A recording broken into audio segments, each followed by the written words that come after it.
সুপ্রিয় দর্শক কেমন আছেন? চলে আসলাম এইমাত্র আগামীকালকে 31শে মার্চ 2026 মঙ্গলবার খুবই গুরুত্বপূর্ণ ঘূর্ণিঝড়, ঝড় বৃষ্টি, কালবৈশাখী ঝড় এবং আবহাওয়ার খবর নিয়ে দর্শক আজকে ভিডিওতে জানিয়ে দেবো আগামীকাল 31শে মার্চ 2026 মঙ্গলবার 24 ঘন্টা কেমন থাকার সম্ভাবনা রয়েছে বাংলাদেশে 8টি বিভাগের 64 জেলার আবহাওয়ার পরিস্থিতি এবং আরও জানিয়ে দেবো পশ্চিমবঙ্গে কোথাও কোনো বৃষ্টিপাতের সম্ভাবনা আছে কি না।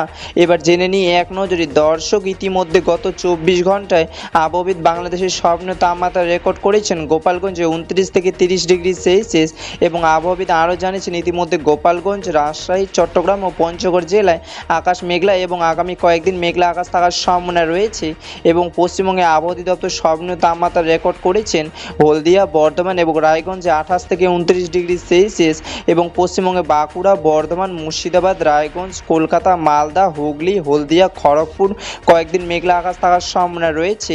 দর্শক এবার সরাসরি চলে আসলে মেঘ বৃষ্টি স্যাটেলাইট পূর্বাভাস চিত্রে এবং এই মুহূর্তে দেখতে পাচ্ছি আজ এবং আগামীকাল 24 ঘন্টায় বাংলাদেশে 8টি বিভাগে 64 জেলার আকাশ মেঘলা থাকার সম্ভাবনা রয়েছে।